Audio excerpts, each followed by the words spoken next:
call the meeting to order, and please stand for the pledge. I pledge allegiance to the flag of the United States of America and to the republic for which it stands, one nation, under God, indivisible, with liberty and justice for all. Good morning. Sir, are there any additions to the agenda? Mr. Chairman, if I may, under Commissioners' warrants, please add-on warrants from this morning, 11/9 of 21, in the amount of $22,967.35 for that. And at 9:20 a.m., like to add recognition of Probation Administrative Assistant Judy Ford. She'll be coming down to the meeting for recognition on her upcoming retirement. So we'll do that at 9:20 before the public hearing, if we can do that. And Mr. Chairman, those are the only additions I have for today. Okay. I'll move the agenda. Okay. Second. Okay, move second. All those in favor? Aye. Opposed? Motion carries. The consent agenda at the minutes of October 26th meeting and the November 2nd special meeting, auditors warrants, commissioner warrants, add-ons, hospital warrants, and treasurer's report. Mr. Chair, move for approval. I'll support that. Okay. All those in favor? Aye. Opposed? Motion carries. Nick? Good morning. Morning.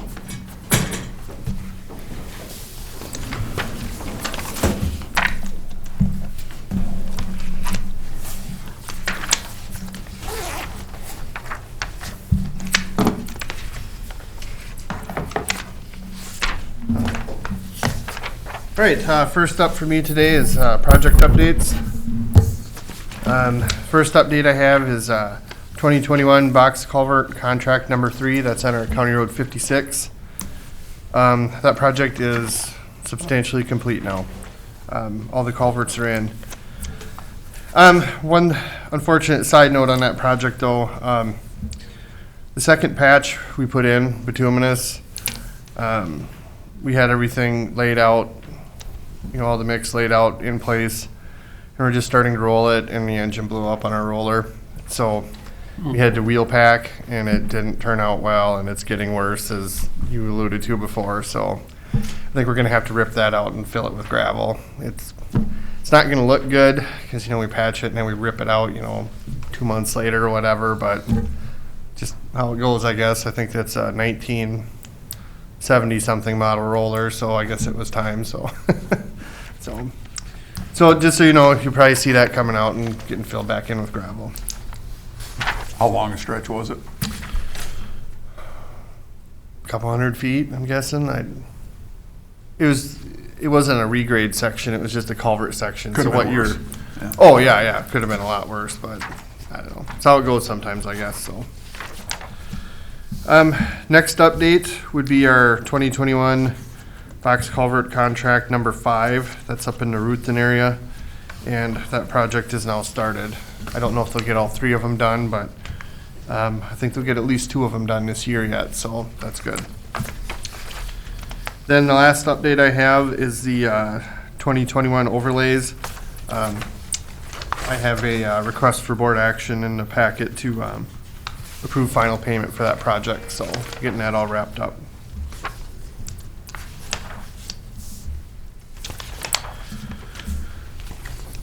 All right, next item for me is just a request to make a right-of-way payment. It's for a box culvert on that road we took over 2 years ago, right southeast of Holland. I don't know, a mile south of Holland, I suppose. It's kind of a low area. I believe it's posted. It's either posted or it's going to get posted if we don't replace it. So you see 4 names on here with payments and the same project number. It's not a typo. That's just that many different owners of it. So, and then this one's a little bit higher, maybe a few $100s higher than you're used to seeing. That's just a 33-foot right of way, and we're buying out to I think 60 feet or 70 feet on that. So that's why that one's a little bit higher than what you're used to seeing. Otherwise, that one's straightforward. So. Well, Mr. Chair, I'll move that we approve the $165 payment 4 times for this right-of-way purchase. Second. Okay, any discussion? Hearing none, all those in favor? Aye. Opposed? Motion carries. All right. Next up for me then would be request to approve the final payment for the 2021 overlays to Dunick Incorporated out of Prinsburg. The original contract amount was $1,478,920.29. After smoothness and density incentives and quantity changes, that rose to $1,533,150.47. So the contract change was a little over $54,000. The final amount due is $15,331.51. And the biggest contributor to that change would be the smoothness and density incentive. That was almost $40,000, and that's a good thing to pay. That means, the state's done research and they have the equation set up. They put it in standard specifications for constructions. It just says that if you exceed requirements, by a certain amount, you get paid extra, because that means you did that good. So of that 54,000, almost 40,000 was incentive for that type of thing. So I'm always happy paying that. And then the other 15 were a few patches and a few overruns here and there. So Move for approval. yeah. Okay, need a motion to approve? I'll second. Okay, any discussion? Well, like I say, it's always nice to see them doing a good job instead of. Yes. I'd way rather pay incentive than withhold for disincentives. Yeah. Does it take a lot of extra effort for them to achieve that smoothness and density? Is it the point where we should almost expect it on every job, or not really? I don't know, to answer the question. They are a good outfit and they take pride in their work. Yes. Yeah. They are. That's very obvious when it's all done. I know if you're careless, it's easy to get into disincentive. I don't know if it's that easy to get into the incentive part, but I guess I've never really super analyzed it that much. The state's done the research to say that it's worth paying this for the results that they get. So It'd be nice to get it all the time. Oh yeah, I hope we pay an incentive every time. So yeah, absolutely. Okay, we do have a motion and a second. All those in favor? Aye. Opposed? Motion carries.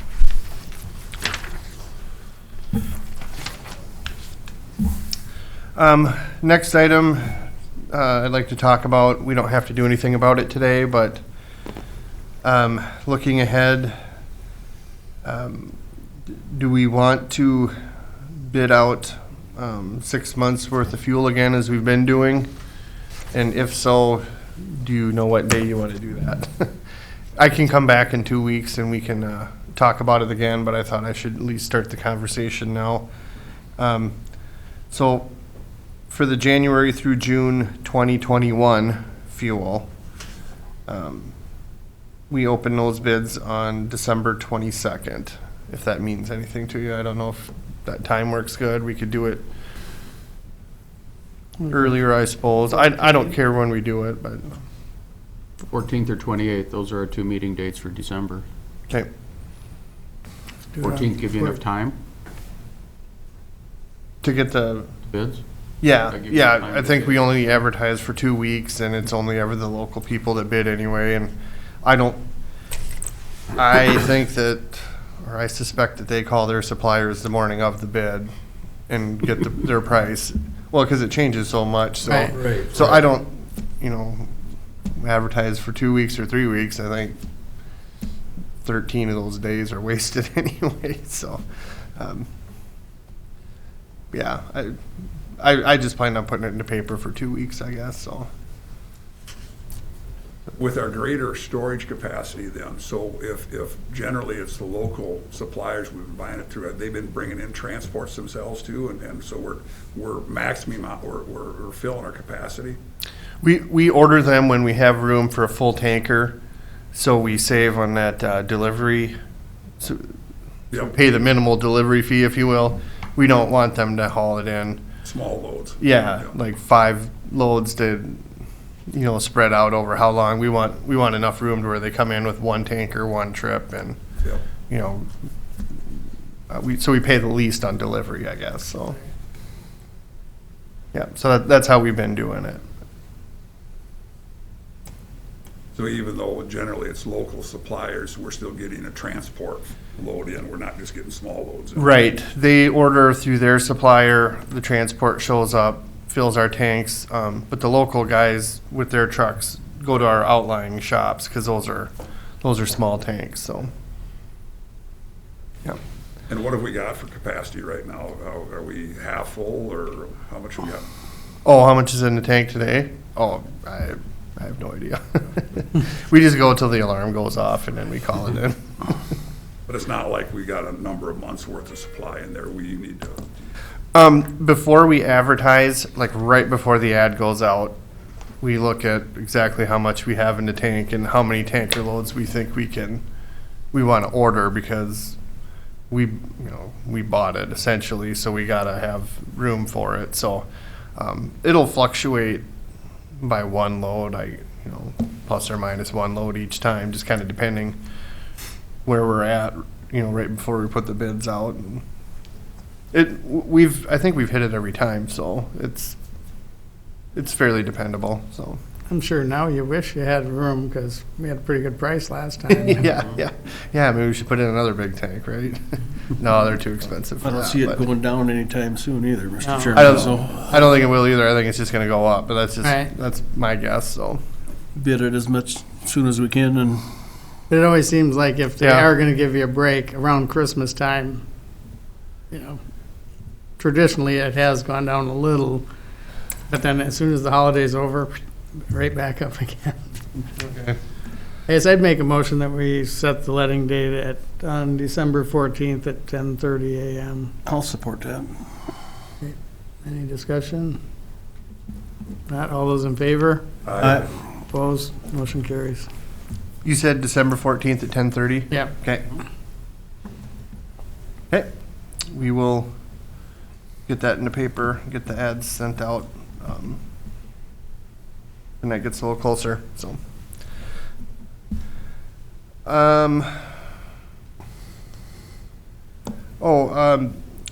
Another side note, if you recall, last year, we transferred a little bit of municipal money, for municipal state aid money to the regular. With the heavy regular need coming up, I think I'm gonna wanna do that again. I'm gonna talk with the state.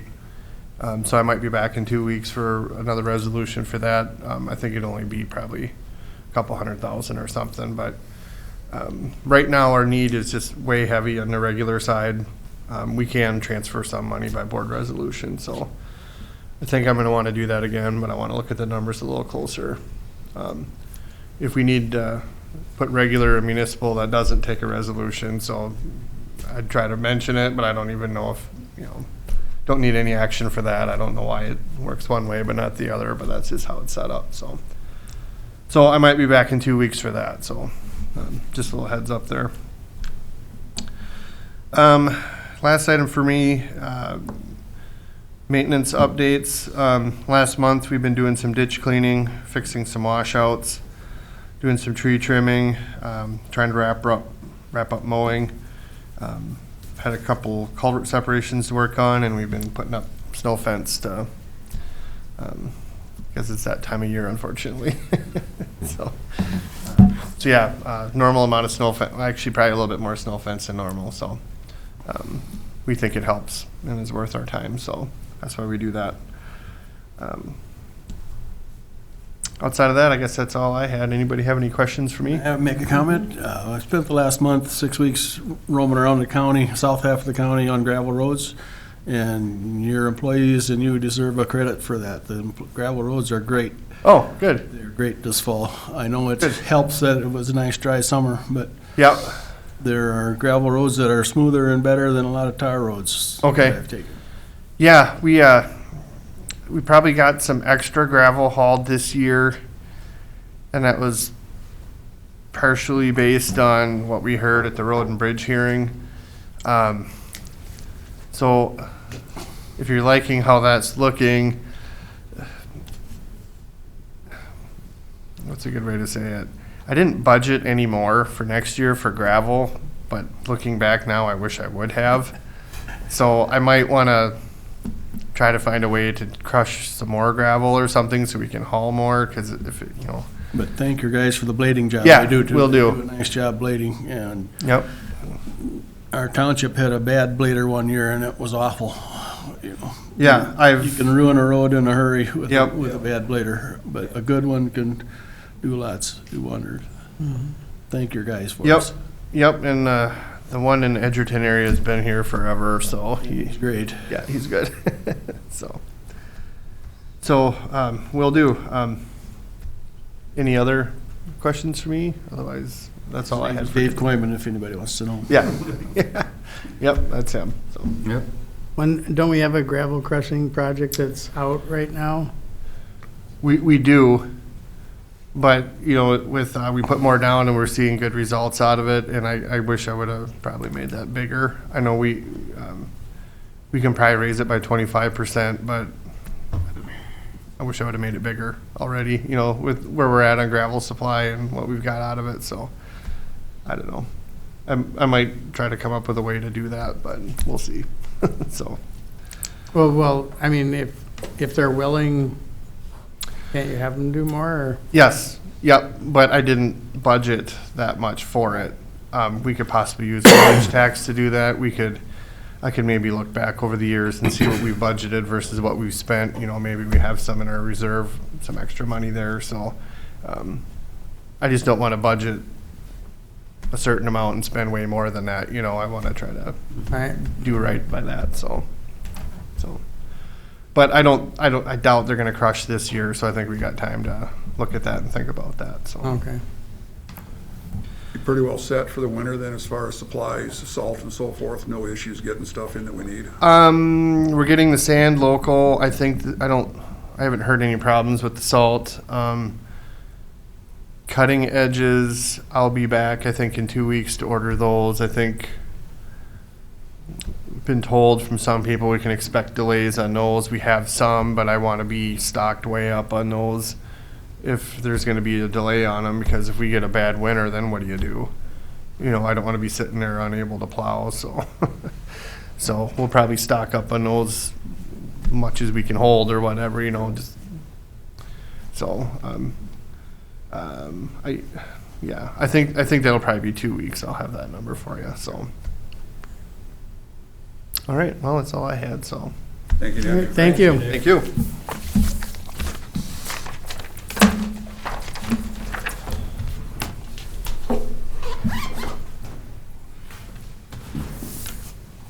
Kathy, are you doing this? Could I have you come forward, please? So Judy is retiring officially on November 30th. Her last day in office will be the 23rd. And Judy will definitely be missed. She's such a gem. She just has the best attitude, and she's just been such a valuable employee to Pipestone County over the last 21 years. So I wanted to give you this retirement gift. So this is from the county. Well, thank you. And then just a recognition certificate for you as well.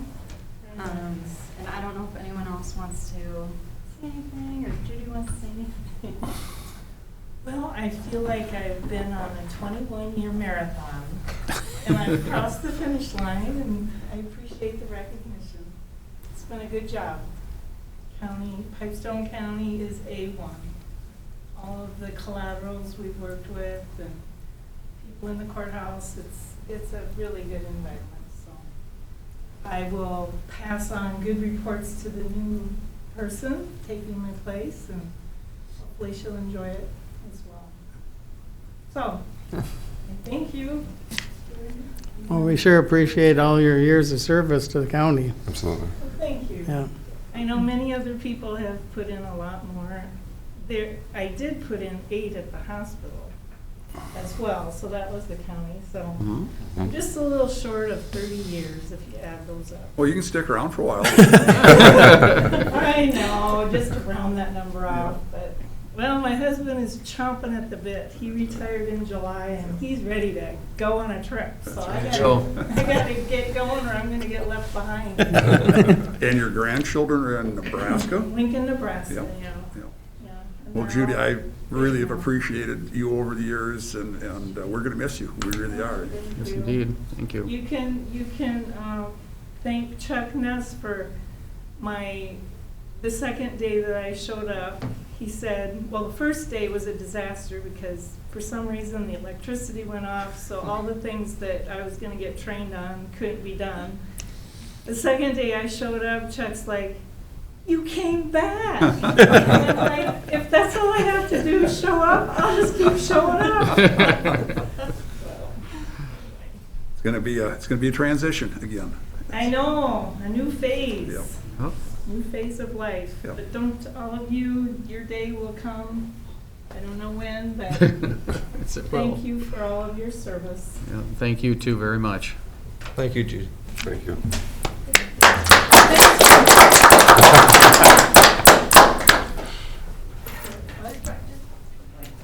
Blank wall. Or do you want to stand? We can do it there too. That's fine. I like that. You don't want me smoking the pipe.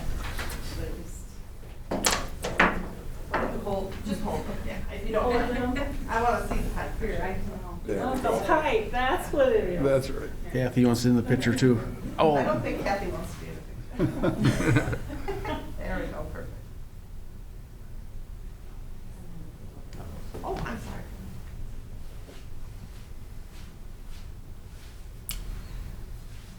Does Okay. Morgan want to be in You it? make me feel like a celebrity. I feel like Jeff should be here. No, it's probably good Jeff's not here. He would start telling stories. Chuck has told me You've a already few heard stories. them? Chuck has told me a few stories. Well, even, Yep, you bet. okay. Thank you so much, Judy. Yeah, thank you. are Thank you. Welcome and thank you for your job.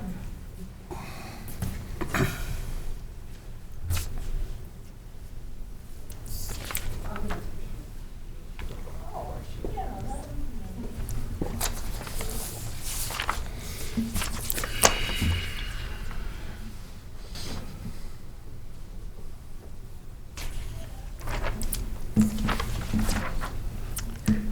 I'll do that Southwest Minnesota Housing Partnership. Sure.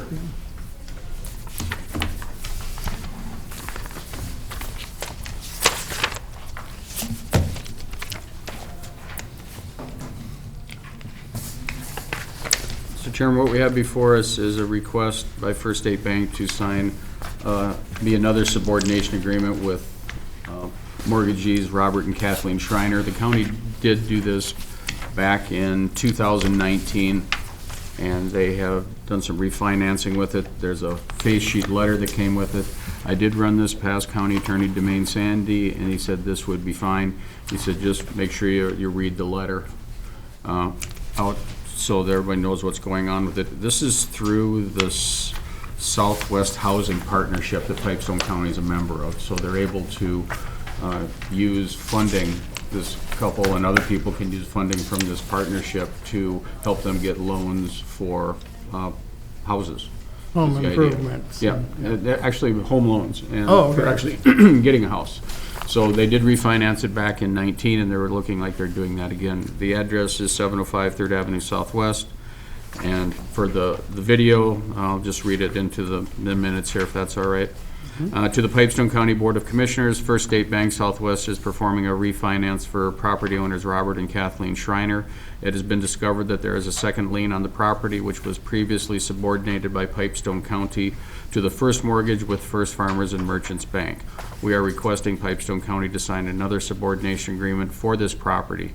This would take a second lien behind First Bank Southwest after refinancing the mortgage from First Farmers and Merchants Bank.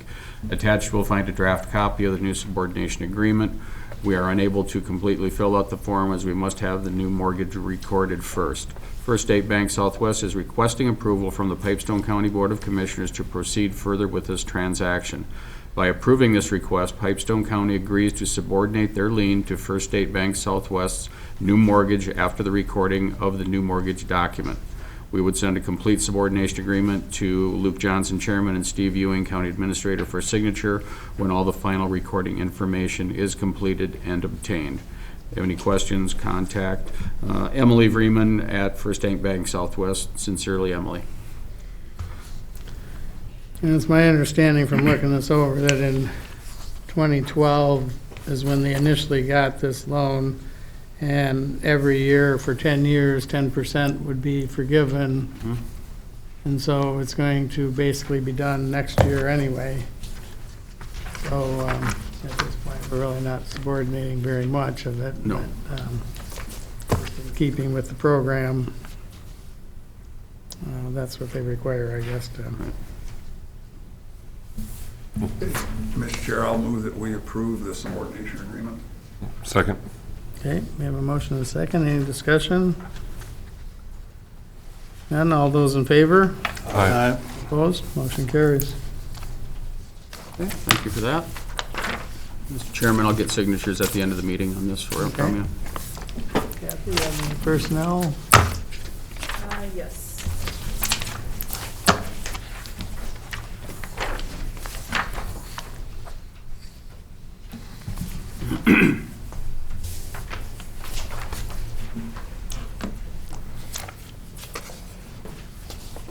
Morning. Morning. Morning.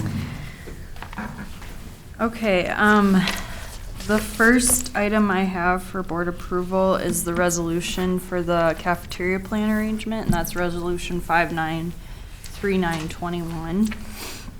This is something we do every year, just outlining the county's benefits and defining what the county contributions will be for next year.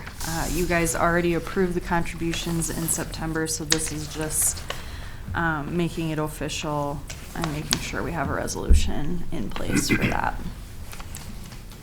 So Chair, move for approval of resolution 593921.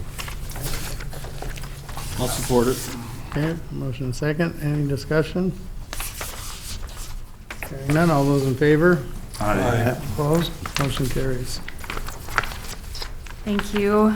The next item I have are the IT job descriptions. And Bill, I don't know if I should go get Bill. Should I go get Bill for this, Steve, do you Be a think? bad idea. That's good. Yeah, good plan. I'll see if he's available before I present this. If you could just hold on one moment.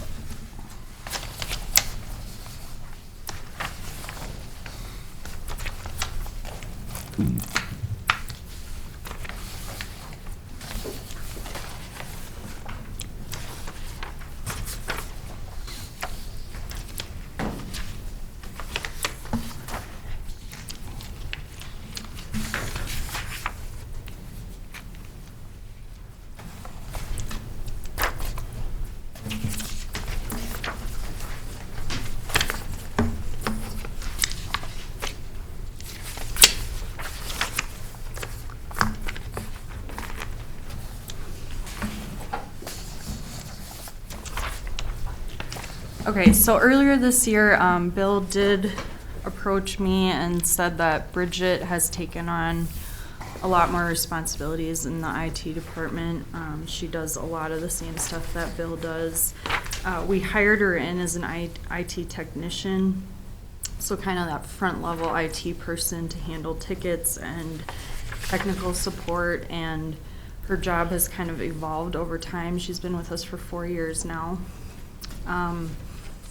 And we looked at some other counties, kind of mid-level IT positions, and there are other counties, even similar-sized counties, that have positions like this. Like Big Stone, for instance, has a department of 2 IT people, and they have a director and kind of a mid-level IT person.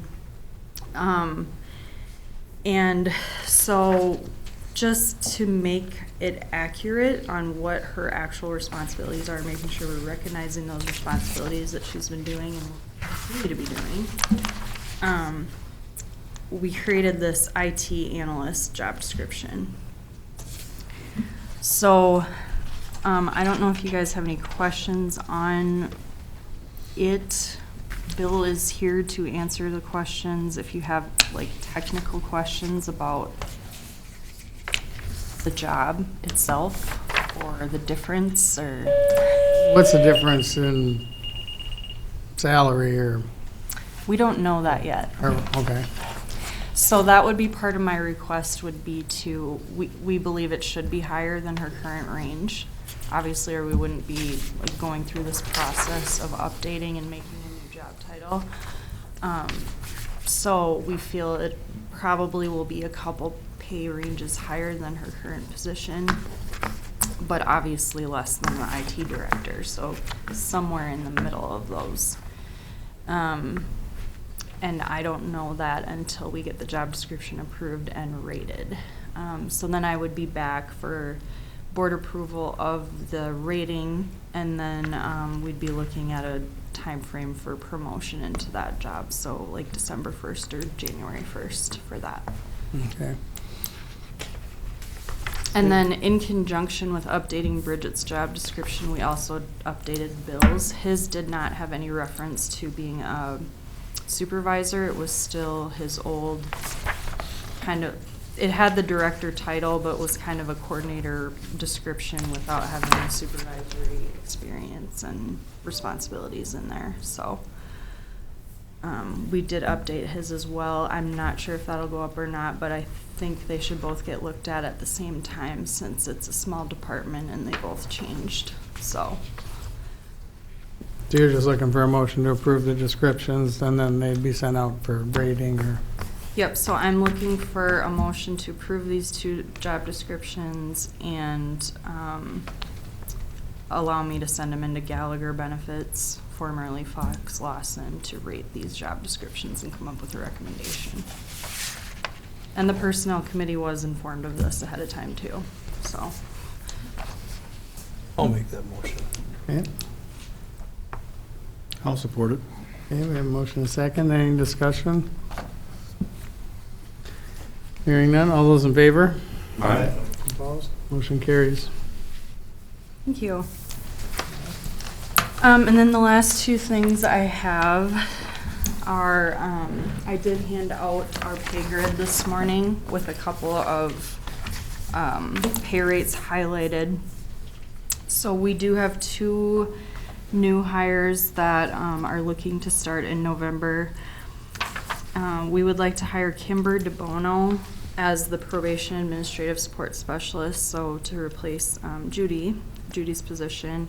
At step E of the A13 pay plan, she comes in with a number of years of experience working for a sheriff's or a police department as their records clerk, actually. She has a lot of relevant experience. And we just feel she needs to be at least over that $20 mark for an offer. So I'd be looking for board approval of that. And she will be starting next Monday, as long as this is approved on the 15th. Mr. Chair, I'll make that motion that we bring Kimberly in at that A13E level. Is that correct, Kathy? Yep. Second. Okay, we have a motion and a second. Any discussion? Hearing none, all those in favor? Aye. Opposed? Motion carries. Thank you. And then the other salary request I have is for Katie Johnson. She is going to be starting as the new Extension Administrative Support Specialist starting November 22nd, so the following Monday. I am seeking approval of step J of the pay plan, and I know that's high, but she's coming in with a lot of experience as well. She runs a magazine right now, actually, and it is a 4-day-a-week position, so the annual salary is less than it would be if it was a full-time position. So I think that the Personnel Committee is okay with this salary range, just knowing that the annual salary is lower too. So I'd be looking at step J on A13 for Katie Johnson's salary. Mr. Chair, I move for approval. And I will second that. Okay, any discussion? Hearing none, all those in favor? Aye. Opposed? Motion carries. Okay, I think that's everything for today. All right. I do have Thank a you. quick question for Kathy while we're discussing the ranges and so forth. Are we still relevant? I know that the market has changed so much. Are we going to be looking at something in the future, do you think? Or, I think we need to look no? and just, before the next union contracts are up, maybe look at our plans and see if they need some adjustment. This study that we're working under now, this one goes back, was it like 6, 7 years since we did this study? It was implemented in 16, Yeah. so. And We started the process the end of 14, worked through it in 15, and then implemented it 1/1/16. and at that time, in 2016, how long was this planned before it is reviewed? Is there a period of time when you normally review it again? I don't think there's some counties, they wait 20 years, some counties do it every 5, some counties do it every 10. I think 10 years is probably where you want to be or less, 10 or less years. So, it's probably getting close to time, especially with how the market has been in the past year and Instead of recruitment doing a and complete restudy, can we just put a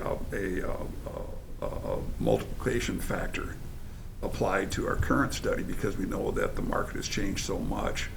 So is that possible, doing it that way, or do you have to go through a complete new study? No, I think we could do it a few different ways. You could just do a market study Market without adjustment. having to revamp all your job descriptions and get them all re-rated and stuff like that.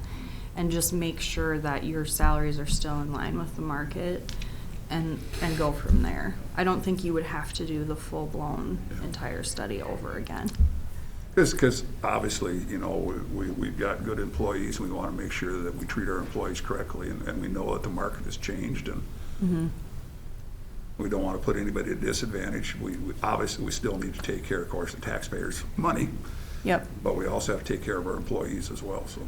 Yep, I definitely think this is something we should work on over the next couple years. So, Thank you. thank you.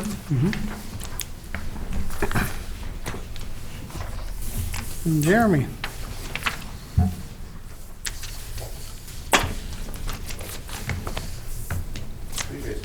Very good. Jeremy? Steve, do you want to give us a rundown on this? Chairman, I'd request a motion to open the public hearing for the home tax abatement requests we have before us. Yeah, I'd make that motion. Second. Okay. All those in favor? Aye. Opposed? Motion carries.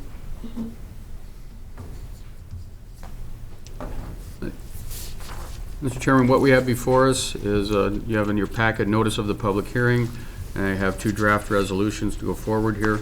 This is no different than what Jeremy presented when he came back several weeks ago when we decided to hold the public hearing. Requesting tax abatements on 2 parcels, one of which is 18,600,0600. That's resolution 5936-21. I've had discussions with the assessor several times, including as of yesterday, and on the county's behalf, we respectfully want to say that this one does not meet the requirements of the home abatement tax plan that we're doing. And the reason is, we talked about that before, is this is a house being moved from a county site to a city site. I do know that Jeremy has said that you went to the city and you did get home tax abatement on that. But this does not meet our basically standards of this, and we have history when we had an episode with the same request out of Edgerton, where homes were actually being moved from a site in Edgerton to another site in Edgerton, and the board did not accept that. I understand there's going to be some remodeling and things done on this house as well, but those houses to be moved from Edgerton to another spot really isn't changing the tax capacity of it at that point. So the recommendation, and that's in association with the county assessor, would to be to deny the request for 59-36-21, but to approve the resolution for the other one, which is 59-37-21, because that, again, is a house that's moved, but that is coming, as Jeremy reported to us last time, that's coming from an area, from the Flandreau area, and that would be considered new construction as it's new to us, and it's all new tax capacity for us. So that would be the recommendation, and Mr. Whipple would like to talk about it. That's fine with me. It's a public hearing, so. All right, so it looks like the other thing we really have to discuss is the 818 Fifth Street one, which is Ryan Winecost, which the house technically is physically in Pipestone County today, but the person that has that house built a new house on his property, so the property that it sits on actually has an increase in value at that property. That house is gonna end up in a hole and get burnt. So is that a value to Pipestone County to dump a house into a hole and not have more people living in our community? I think the answer is no to that question. So that house is gonna get moved to a new lot in Pipestone, which is a benefit to Pipestone and a benefit to Pipestone County. And I think these abatements, I realize it's about, we're talking about $800 a year on 4 years, roughly. $2,400 is what we're talking about. But let's look at the big economic impact of moving a house to Pipestone. So we're gonna build a 4-bedroom house, or it's gonna be a 4-bedroom house. Let's say that this family that moves into this house has 2 kids. That's $18,000 a year for our school. For 3 years, that's $54,000. Is that important to Pipestone County? Or is it more, or we're gonna worry about $800 a year in property tax? If we go by the basic rule of thumb, a family moving to Pipestone, if the average income in Pipestone is $56,000 a year, which is what the state says it is. So $56,000 a year times 7, which is the average flow of cash, you know, your money that is spent in your community flows 7 times. That's $392,000 a year. Times 3 years is $1.1 million. That's what moving one house to Pipestone does for Pipestone County. Is that important to Pipestone County? That's really the question we're asking. Are we worried about $2,400, or are we worried about $1.1 million flowing through our county? And like I said, that house is gonna go in a hole and get burnt. So there's a definite advantage for Pipestone County to move that house to our town. This is simple economics. You know, are we worried about $800, or are we worried about the big picture of what moving that house to town does? So, Jeremy, are you saying is that if the county doesn't approve the abatement on this, they're gonna burn the house? No, I'm saying that's where the house was gonna go before we talked to Ryan about moving that So house you're to still, town. the house is still coming to Pipestone? Well, If you have a city abatement. we haven't dug a hole yet, you know, because we Well, can't dig a hole. I'm just putting it out there, so if the city's approved the abatement, Yep. is the house coming to Pipestone with or without our assistance? It probably will, but I guess in the future, maybe we'll think about whether we do stuff like this. Well, again, and what I mentioned, and the county attorney here, we have a precedent here. We don't want to go against what we've done in the past and open the door for everything that we've done in prior years, and that's why we're recommending we do it this way, is to not allow it, because that's, moving houses is not what the county wants to see, and specifically the home initiative plan talks about construction of new single-family housing units and encourages replacement of dilapidated housing structures within Pipestone County. So, obviously, this is, but it's being moved, and it is, there's tax value on it now, and that's really where we're coming from on it. And thank you, Steve, for explaining that as well, too. And we realize that yes, we want to encourage growth. We really do, and we like the concept here. But it's the consistency, because the precedent has already been set as we try to stay consistent throughout. You mentioned where the city did award them a tax abatement on it. But in the city's case, this is new property coming from outside of their tax jurisdiction. It's coming from rural into city. So if this was an existing house in the city, and they would move it from one lot in the city to another lot in the city, perhaps their approach would be more consistent with what we're doing. Because we're looking at it from the standpoint that this is already in our tax zone, whereas the second property you're talking about that's coming from South Dakota isn't. So that is going to be new property coming in. Another point I think we need to consider too is the assessed value of this property. If indeed this hole that you're going to dig for the basement, then if you built a complete new structure there, that would be a house built in 2022. It'd be a new house. In this case, you're taking this other house that was built back in the 50s, I assume, 40s, 50s, moving it in here, and you're gonna do a major remodel. You're gonna stick more into it, obviously, than what it's worth sitting out there now. So you're gonna put a major capital investment into it. I understand that, appreciate that. But when it's all said and done, when you do the tax assessment or the valuation of that property, it's still gonna be evaluated as though it's a 1950s house, not a 2022 house, isn't it? So, going by what you're saying is, the basic premise is Ryan Weinkoff built a new house on his property, and you're gonna tax that property. So you did not lower that value where he lives now. That value's gonna go up, right, with the new house on his property? Because his equity's going up. No, he built a new house on his property, a 2021 house on his property, which is worth more than his 1950 house that's sitting there now, Yep. right? Would you agree with that? Yes. So Pipestone County's getting an increase in that value on his property right now. Yep. You're gonna raise his taxes. So we're gonna take a house that was not gonna exist unless we decided to move it to another spot in Pipestone. It's gonna have another family living in it, which is an increase in property tax for Pipestone County. Build new house out there, raise taxes there, move house over here. This lot goes from $80 a year to $800 a year. What part does Pipestone County not gain there? You're gaining $720 for sure, and it might tax it more than that. I don't know, I'm just using $800 as an example because the two houses beside it tax for $800. So is my mentality wrong that Pipestone County is not gaining something? Is Pipestone County gaining a tax value? Of course, obviously. Okay, so is that what this is, an incentive to gain tax value? So we want people to move to our county, right? We want people to move to our town, we want people to live here, we want people to go to our school, we want people to go to our hospital, we want people to spend money in our businesses. That's what we want. So tell us what you guys want us to do as businesses. Do we not try to grow our community? Last time I checked our census, guys, it went down, it didn't go up. That's on your watch, not on ours. We try to do what we do. You know, our communities are shrinking. They're not growing.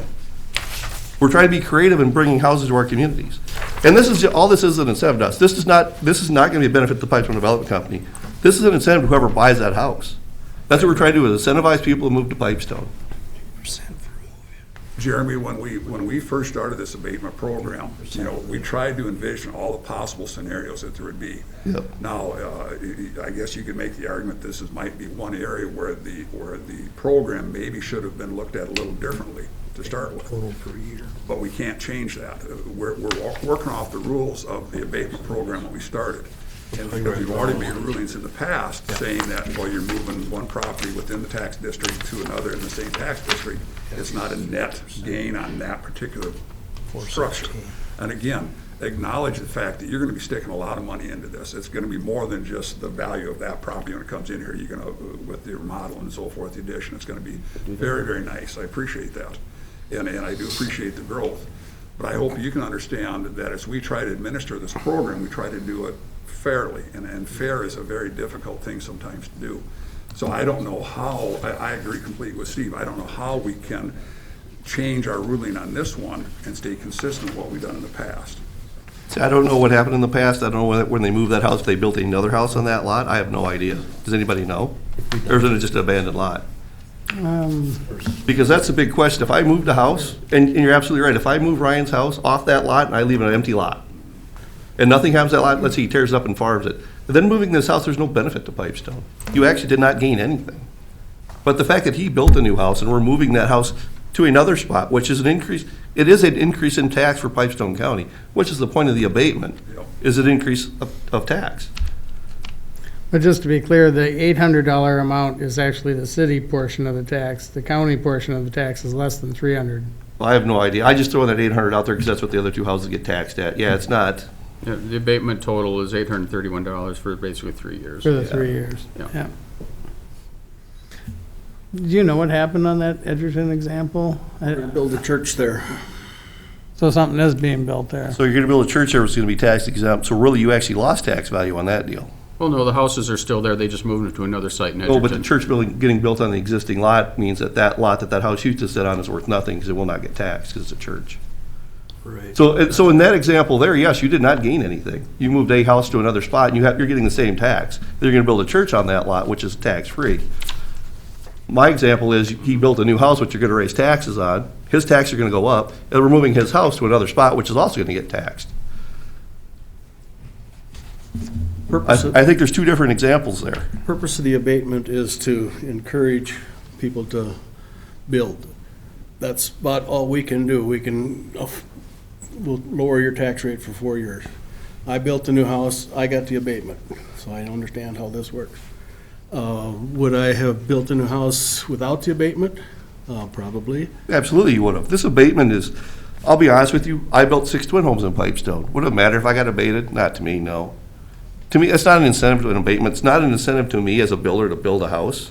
It's a gift to you as a taxpayer is what an abatement is. If you really want to help me build a house, as a developer, give me a free lot. I'll build houses.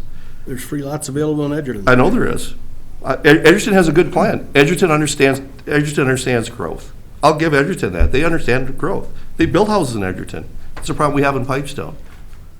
We have some issues where, you know, the mentality of Pipestone is that you have to put the sewer, water, street in. Well, I'm never going to collect property tax. I'm never going to collect sewer, water bills. It becomes a burden on a developer to do that kind of stuff.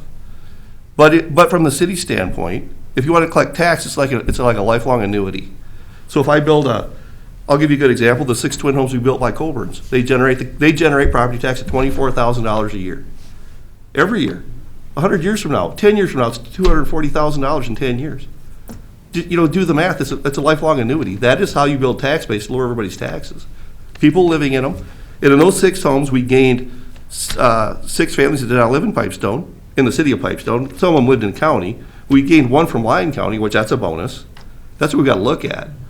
You know, it's sad that we're talking about, what do you say, $300 and some worth of 3 years worth of tax. When you look at the other benefits of people living in our community, that's what we need to look at. That's how I look at these abatements, as a business, as a person from Pipestone. I don't look at the county really losing anything. So you're getting $98 for that lot. So, okay. Even if I don't put that house on there, you still won't get the money of giving up that abatement in 3 years off that empty lot. So what happens on year 4 when you get your $300 back? Every year after that, you get $300 more than you had before. And then I'm going to assume that you're going to raise our taxes, or whoever lives there taxes. That's what seems to happen.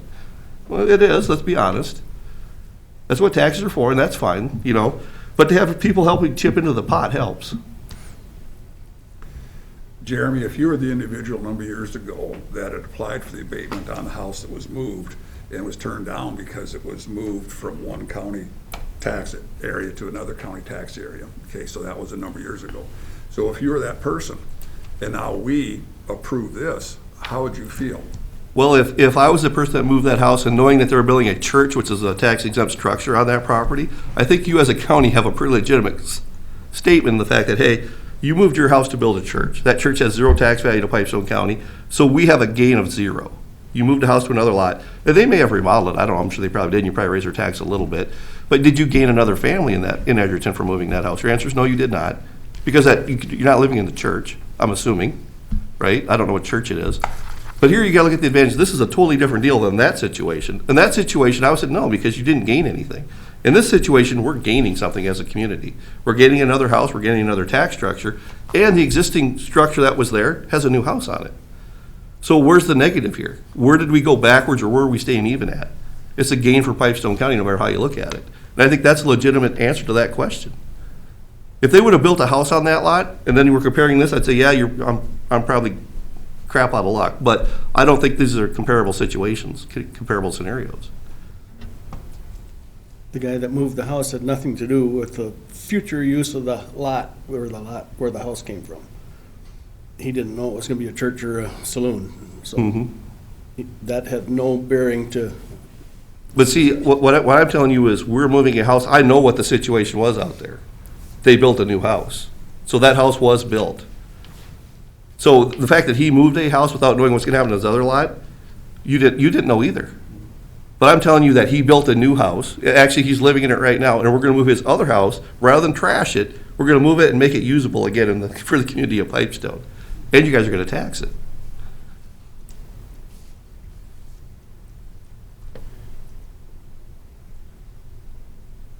There's always, like I said, you know, you always got to be creative on this stuff, but you got to look at the benefits, and these are real numbers, you know. If we get like I said, if we get a family of 4 living in there and they make $56,000 a year, that's $1.1 million in the Pipestone community. That's serious dollars, and yet we're going to squabble over $361. because that's what the county's given up, I guess. But it's not the $300, Jeremy. It's the fact that there's been a precedent set, and we have to abide by the precedent. We fully appreciate the development that you've done. This is terrific, and I encourage you to do more, and I wish that we could do more for you. I wish that we could give you the $300 abatement on this, but we can't because of the precedent's been set before. Your precedent is set on when somebody built a church. That has nothing to do with it. Absolutely, it has something to do with it. It absolutely does. He had no, It doesn't matter what he knows. Inclination. I'm telling you what I know. I don't know what that situation was, okay? There's a reason why he moved that house off that lot. yes, because the Yeah. church bought the property. So he knew there was a church wanted it, so he knew what was gonna happen with it, because he knew the church wanted it. So you just told me that he knew what the eventual outcome of that lot was gonna be. A non-tax paying structure. That had nothing to do with the purchase of that house. You just told me he knew he was gonna put a church on there. No. Does he knew know that taxes house don't pay, was- do taxes pay, do churches pay property tax? No. See, so he knew that he was moving his house to make room for the church, which is great. That's great. But he knew that there was a church going on there, so he was moving a house to a different lot, so he could save his house, and live in his house, and he just moved his tax base from point A to point B. That's all he did, right? And then the church built a new church, or built an addition on their church, which is great. Did not gain any tax. We're not talking the same thing. We're not talking we're talking apples and oranges here on two different projects, with two different outcomes. Did when you move that house in Edgerton, did the tax value go up? It's a yes or no question. If your answer is no, then you didn't gain anything. By moving this house to Pipestone, is the tax value going up? The answer is absolutely yes.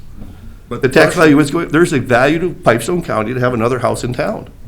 But the person that made the decision to move that house from that one property to another property, when he did his thought process on that, it was, what's the value of this structure to me? Is it worth me spending the money to have it moved to a new site, or should I just start at the new site and build it from scratch? So it had nothing to do with whether it's gonna be a church or a saloon on the other property. It had nothing to do with his thought process. It was, this particular structure, is it worthwhile for me to move it, to redo it, or do I start from scratch? So here's a question, and we're gonna go to this house in Edgerton, since it's the sticking point. If you'd have tore that house down in Edgerton and built a new house in Edgerton, would you have abated it?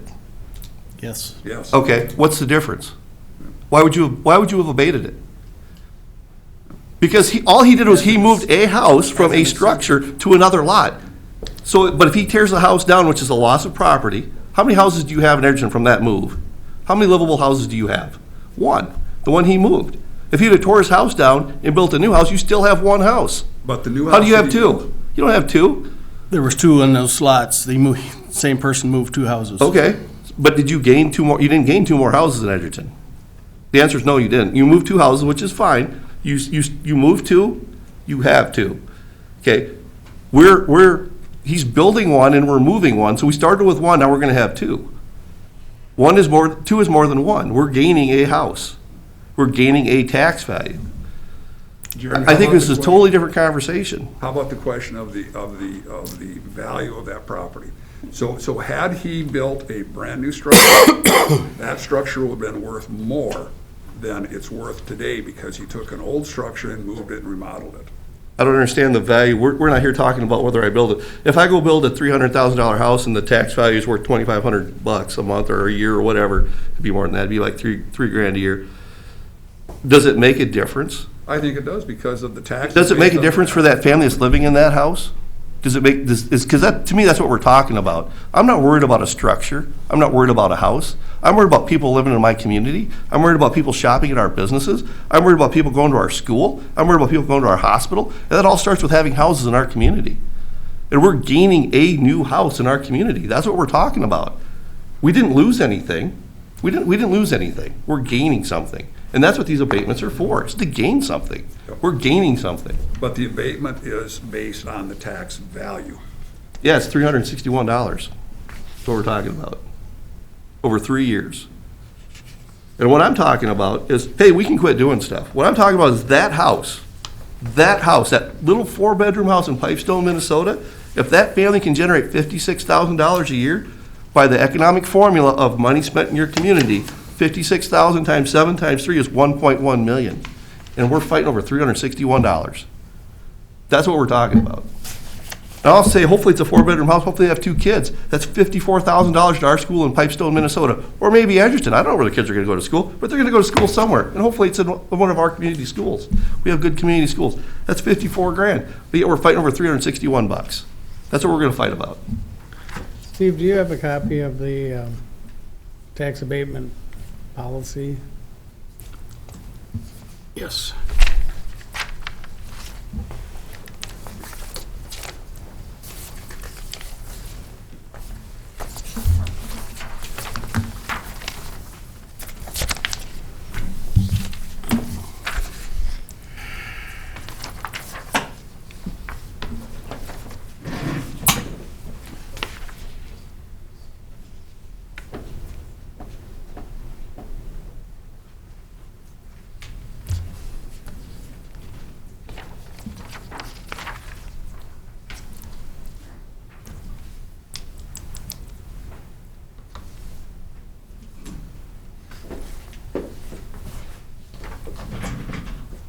Are there currently any homes on the lots in question? So the lot that we're talking about here, which is 818 5th Street Southwest, the house burnt down in 2002, so there's not been a house on there since 2002. Okay. So there was a house on there, and that, under your and encourage replacement of dilapidated housing, well, that's what I'm looking at, because there was a house on there in 2002 that was taxed. There's not been a house on there for 20 years now.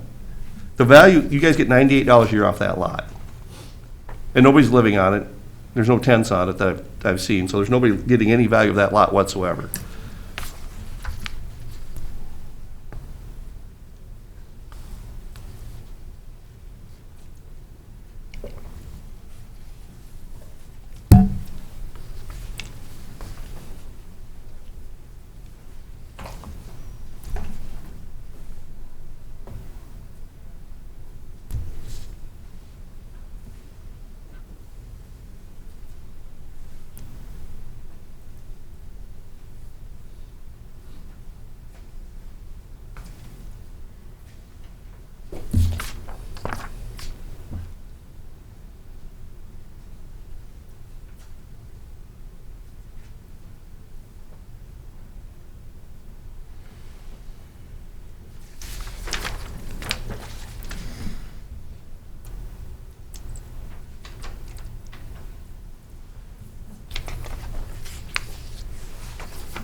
And at the end of the day, the only thing I can really say is this does not affect my business because we're gonna sell this house.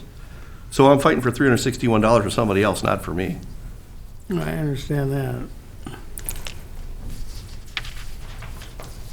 But according to this, I mean, I kind of understand where he's going with this, because it does say to encourage replacement of dilapidated housing, which it is.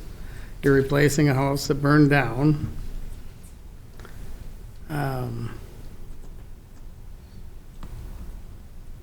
Did you receive tax abatement on your duplexes?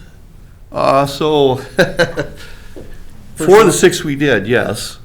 And the reason we didn't get on the first one is because I was misinformed by some people at the city and county level that duplexes didn't apply for the abatement. So we'd actually started the first 2 houses, and so they would not give us the abatement. The city did, the county would not. First line says to encourage the construction of new single-family housing units. Yes, but as, under the state of Minnesota, they changed a twin home is technically a single-family house under the state of Minnesota law. Because a twin home, each house sits on its own individual lot. And so that is why a twin home is considered single-family in the state of Minnesota.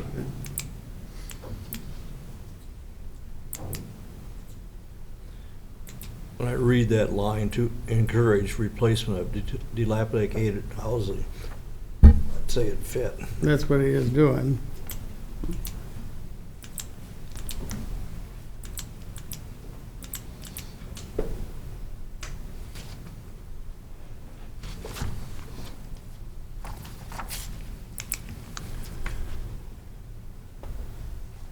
I do agree with that, but just to play kind of devil's advocate there, though, it says dilapidated housing. There is no housing structure there. So if you really want to get into the There was 19 years ago. There was, but this is replacement of a dilapidated structure. There's no structure. That's So it was torn down dilapidated. 19 years ago before I got there. Well, I understand that, but again, just trying to read this word for word too. I see the replacement of it, but there's no structure being replaced. There's nothing there. So if a house would've so if I build a new house there, would that be considered replacing a dilapidated structure? I'll be encouraging new construction. Well, new construction, I'm gonna build a garage on it. I'm gonna put a basement under it. That's all new New construction of a new single-family housing unit. Yeah. That's what it says. Does it exist there now? No, Well, then, then so it's a there's new no, structure. no structure to replace then. It's just a lot. It was a lot that had a house on it. It's not a new lot. Was. It's a lot that's been plotted since probably the 20s. So there's probably been numerous houses on that lot. Yeah, and there's no house getting taxed right now, no structure getting taxed, just the lot, right? There's just a lot. Well, And then you're still gaining that You're gaining a new house on an empty lot. understand house that. there. But just trying to follow this verbatim, I see both sides of it, but, you know, I also agree that we kind of don't want to change precedent either. I really don't see where there's a precedent. I think if you moved a house off to build a non-tax structure on it, that's not really, Building a non-tax structure has nothing to do with that. it almost certainly does. No, it does not. Yes, it does. Did you gain anything by moving that house? The person that bought it did. Did He Pipestone added County value gain to- anything from moving that house? He added value to it and moved it to Then different you should have town. abated it. He had no, All I'm telling you is you're getting 2 new houses in Pipestone, Minnesota. One that Ryan Weinkauf built and a new one moved, in his house that was gonna get torn down and moved to town. That's an improvement to Pipestone County. I don't care, I don't know how you look at that. Adding another house in a empty lot in Pipestone is not an improvement to Pipestone County. Adding one more family to Pipestone County is not an improvement to Pipestone County. I don't understand how you can even argue that point.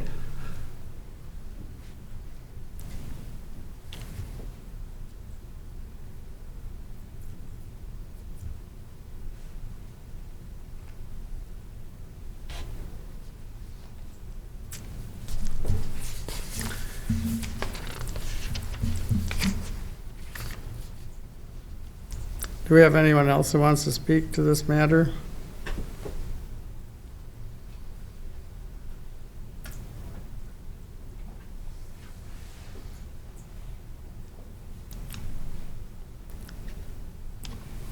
If not, we need to close the public hearing. I'll make a motion to close the public hearing. Okay, Second? okay, moved and second. All those in favor? Aye. Opposed? Motion carries.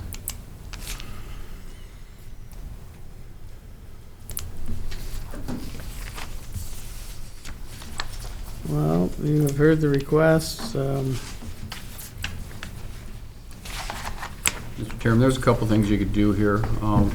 One would be to pass the resolutions as recommended. You could also take them individually, pass one, not pass the other. You could also pass the one without any contention on it, and you could also table action on 593621 if you wanted to gather more information on that and take it up at a different time. Think about that, or take it as it is. You've got some options to deal with.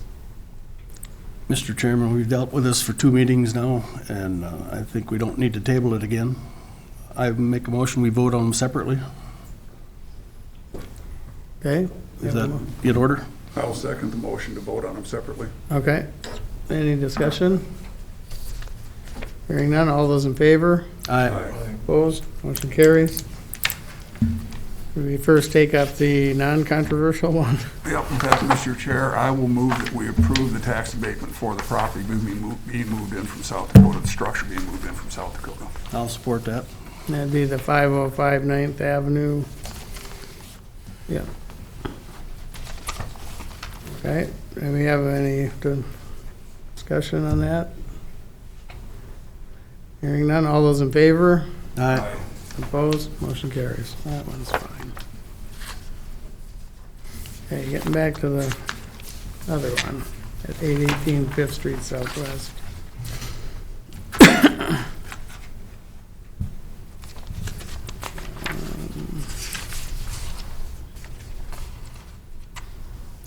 Mr. Chair, I've got a question then for Steve. Do you see any way with our existing tax abatement policy that we can conceivably approve this request. Again, our desire is to create as much development as we can. We appreciate the intent behind it, but do you see any way under our current policy that we can approve this? As I look through this, I see that it's not crystal clear, but you are replacing dilapidated housing as one that did burn. Mr. Whipple is correct on that. There was something there at one time, and it's been vacant for a long period of time. It, however, is not new construction. It's a moved house, so that's on the other side of it. It is a single-family home. Our policy is not crystal clear on this. So the issue would be if you take it and approve it, we do open the doors for future discussions in the same thing. Or we could take it and approve it, then go back and rework the program and state everything you can possibly do to put in that you don't want to move houses or increases value. But it is, in a way, it does work. I have no idea if, I don't see anything in my list that show that the Weinkaufs applied for an abatement for their home. He did not, and I asked him why he didn't. So I don't know. So there's no abatement on that, so he's paying the full rate on that as well. That was his choice apparently, so. And he built a shouse, and I don't know if you can abate a shouse. You know, the shouse thing is kind of a gray area right now. People really don't know what a shouse is. We did. There was one earlier this year for Danny Evans that was building a shop house out on his property, and that was approved earlier. So we have a precedent for doing that because it's a living area. And we also did the same thing just recently for Mr. Robinson, Mark Robinson, that's building a house over on 8th Avenue Southwest by Dars. So we did approve that one as well because it is a house and a garage. You call it a house, it's still a house and garage. So, and it's on a vacant lot that has nothing on it, never did by knowledge. So. Is there another avenue where we can maintain the integrity of our original policy, but yet still give this individual some other type of financial incentive for doing this, but still staying consistent with their policy? I don't know how we can do that.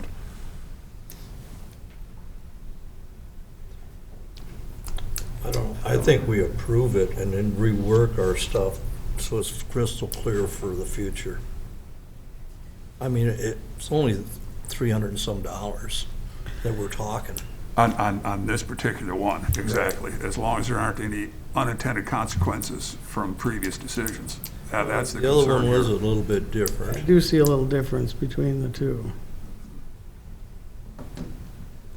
I guess I would make a motion that we approve Resolution 593621. I will second it. And I would open it up for discussion. I agree, it needs to be reworked, because my only hang up on it is just the wording. I agree with Mr. Whipple's intentions and everything 100%. It's just the wording is my only snag on it, so I agree that we need to rework this initiative. So. I want to support it. I want to support it, but my fear is there are going to be repercussions. But if we, I guess again, we'd be in good standing as far as other individuals coming back, because we know there's only one other case where we disapproved this, right? That we know of. Since I've been here, that was the Edgerton ones. Yeah. So it's not like there's a This large isn't, amount of those. actually, it truly is not apples what we're doing here on that one. That was two houses being moved from one site to another site, and whether they remodeled the house, I have no idea. Right. But that one was denied because that was totally taking the value from one parcel in Edgerton and moving to another parcel at that time. So there was no value increase to doing that when that one came through, so that's why that one was denied. And it was not germane to what the board did regarding what the parcel that they moved them off and was going to be for. It was not. And in this case, we did have a significant increase of value in the original property, and yet the vacant lot is being, there's Virtually housing being replaced in that vacant lot, so technically it meets the requirements based on what the policy states now. I guess going back to the original intent of that policy was to encourage development. And if we're splitting hairs over whether it's moved or not moved, remodel, we still want to encourage development, and I do appreciate the development that you do. I certainly do. So because of that, I will support this. My concern still is, are we staying consistent? But because of the overwhelming benefit and the message we want to send out to our citizens is that we want development, we want growth.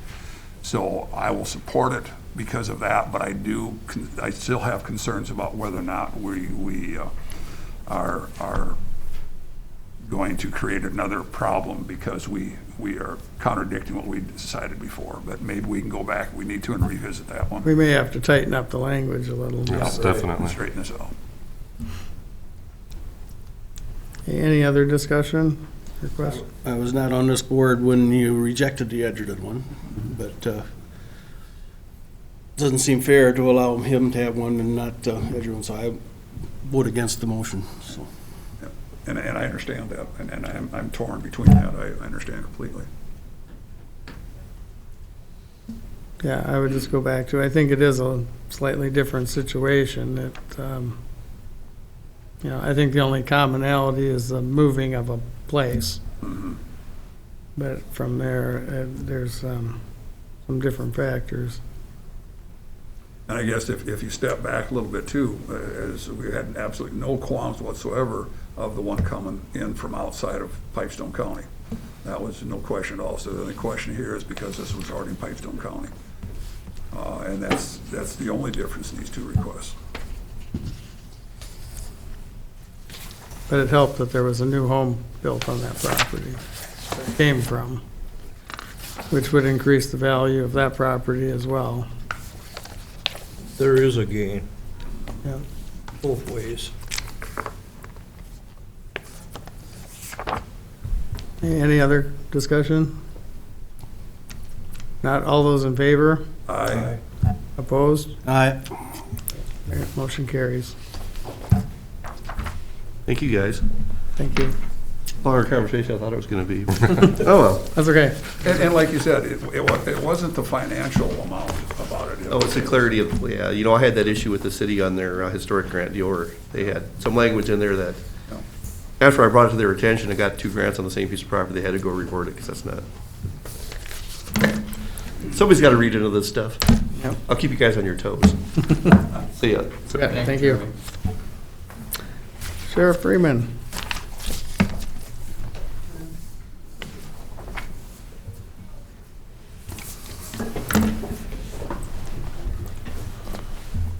I vote no, whatever it is.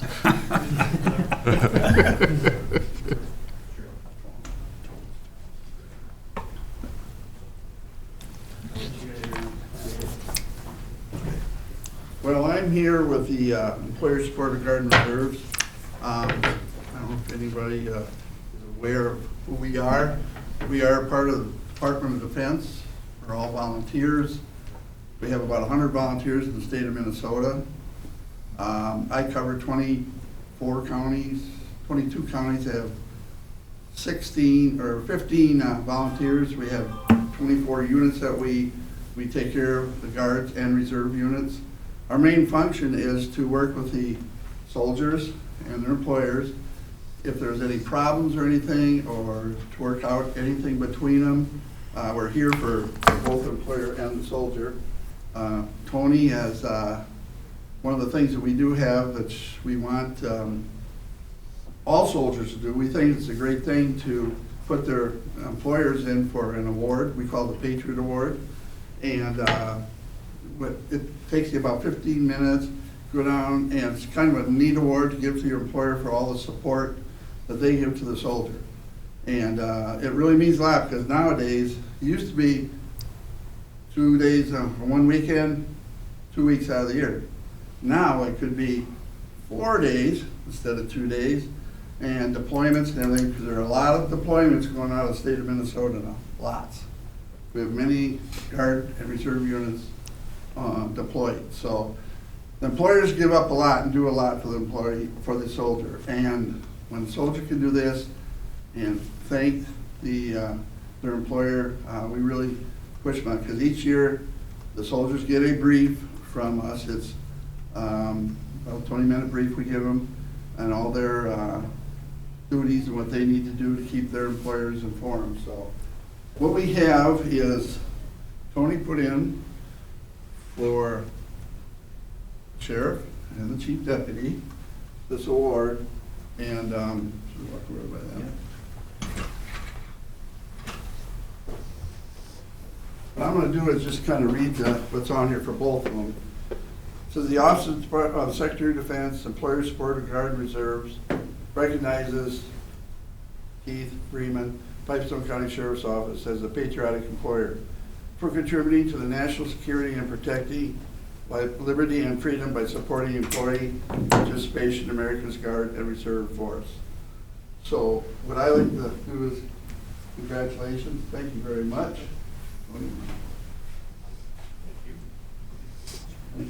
Thank you. Now you gotta do the group. I probably should have lost it if I turned around. 1, 2, 3.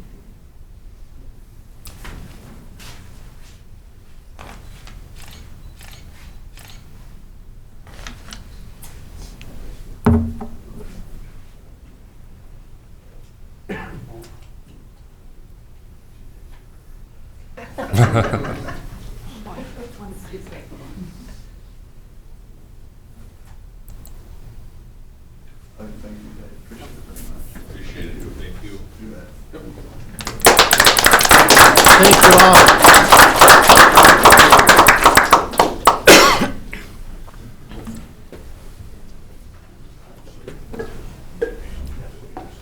It says action, do we need to take action? I don't, we don't have.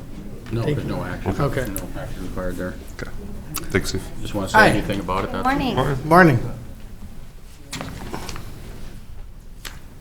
All right, I am here today about the grant that we get every year, the $7,500 grant from the state of Minnesota. My plan for the grant this year is to continue with advertising, continuing education, so that would be for conferences, and for our veterans' transportation.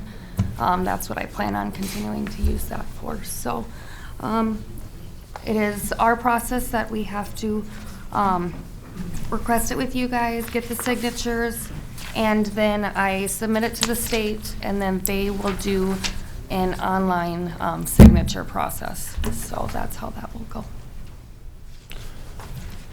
Move for approval. Okay. Second. Okay, any discussion? Hearing none, all those in favor? Aye. Opposed? Motion carries. Thank you so much. You're Thank you welcome. very much. Thank you. Being on top of this and being aware of this grant, this is terrific. Yes, no problem at all.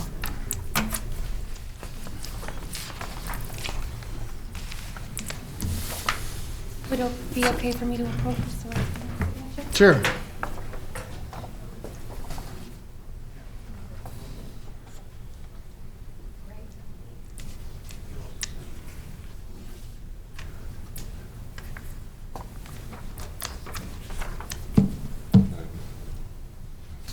Sorry. Okay. All right, I'll give you a copy of the resolution here, Renee, too. I'm sure you need to send one of those along, too, don't you?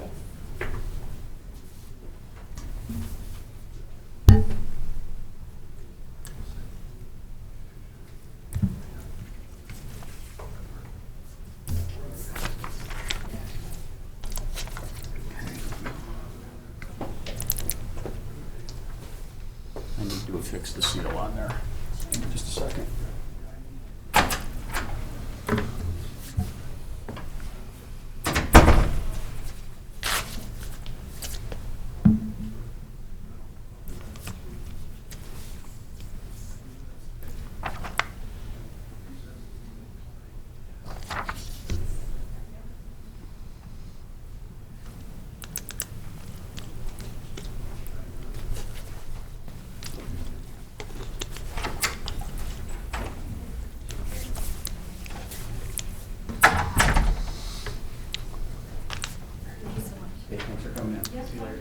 Thank you. Bill?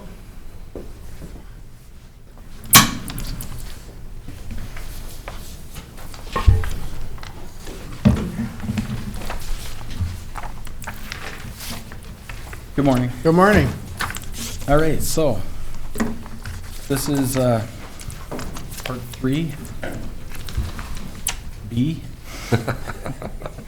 of our upgrade to the security cameras in the building. We did the survey, we looked at all the cameras and found out what ones had to be replaced. In addition to the ones that have to be replaced, there's some blind spots that we really need to take care of. And since we're mobilizing somebody to come in and put new cameras in, we want to cover these blind spots that we have. So there's a couple of those in a couple places around the building. One of the ones that is kind of obvious is on the outside of the building. We miss a couple 100 feet of the outside of the building on the southeast side. So we want to try a new to us type of camera that sees around corners. It's called a multi-sensor camera. Then we have a couple other places with elevators where we want to see access. And when they do, when somebody has a court appointment and they have to be escorted from the jail, there's a couple of places there where we just don't have any video in a couple of places in the hallway. So we want to cover those areas too. Anyway, chased around the quotes a little bit to try to get apples to apples here, and I went to Alpha, did the survey, and they're very good about everything, but to keep them honest, I actually got 3 quotes, but only 2 of them are on here. There's one that's just off the charts at 20 grand for all exactly the same parts and the same installation. The installation charges, one is double from the other one, but still they have a lower quote. Go figure. Anyway, Midwest, they've done work for us. They're doing the school here in Pipestone. They're doing Prairie Justice. They're, so then they're big. I'd be happy with either of these, but at this point, I think we have to go with the lower number. And we still have Alpha on the hook for getting the back end side all set up and everything, and we'll be working on that actually today a little bit. This is what it is. The technical specs of everything are kind of on the back, or on the back quotes. Any questions about where we're going?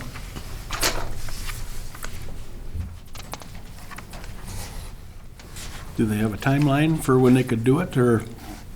I've been told that with Midwest, they've got everything. They can have everything within 2 weeks, all the parts. With Alpha, there was going to be a little bit longer of a wait, but we're either going to be after Thanksgiving or just into December, and we should be able to have this all done. Each one of them is saying they'd be here for 1 day to get the stuff installed. The cabling is done already. We kind of pre-did a lot of the cabling with Paul Cunningham when he was doing other installs. If he was going to the same place where we knew these were going to get replaced, we had him pull an extra wire. And we had him here last week just to do a couple of those other blind spots that we had. So that's already done and in place. So it's really a matter of them swapping out stuff and configuring it for our network. So it should have kept the installation cost down by having all that stuff in place. You would think so, right? I think they just kind of have a standard charge that it's this many cameras and we charge this for that, and I'm sure they kind of cover themselves in case there's something that does end up being kind of difficult. Right. Just like And they may be busier too, who knows? Maybe. So what are the total number of cameras that we're adding then off of this? 17, but several of those are replacements. New ads are 3.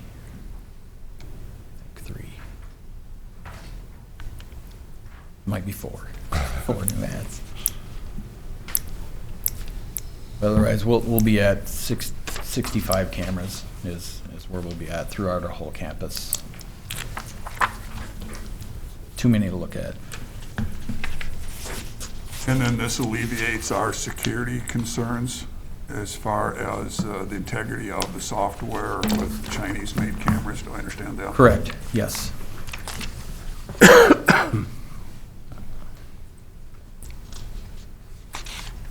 I guess I'd move for approval of Midwest Star. I'll support that. Motion and second, any discussion? Chairman? Oh, go ahead. Go I ahead. was just going to say from the prices that we're getting on these cameras, it's great price, because just like everything else right now, camera prices are just going up and up and up. And to get a quote this low is, I'm shocked, to be honest with you. And then having the 170-degree cameras, two of those are very, very useful. Having worked with them and whatnot, they're very impressive to use. Basically, you're getting 2 to 3 cameras in one unit, so that's Absolutely. And to be able to Chairman, get board it done in members, 2 go weeks ahead. is good too. yep. Right. Get anything done It's now. not 6 months, you know. Yeah. I just wanted to mention that payment will come out of buildings and plant. Okay. Okay, any other discussion? Hearing none, all those in favor? Aye. Opposed? Motion carries. Thank you. Thank you. Luke?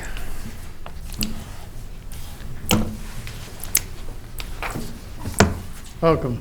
Good morning. Good morning. Good morning, Luke. Thanks for coming. Some familiar faces here. Sure, thank you.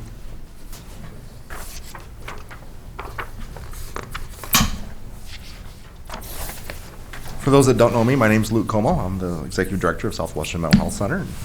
Thank you for having me in this opportunity to speak. Like I said, I have some familiar faces and some others that are new. And Mr. Wildermuth, we've met via Zoom a few times, so nice to see you in person. Thank you. Yep.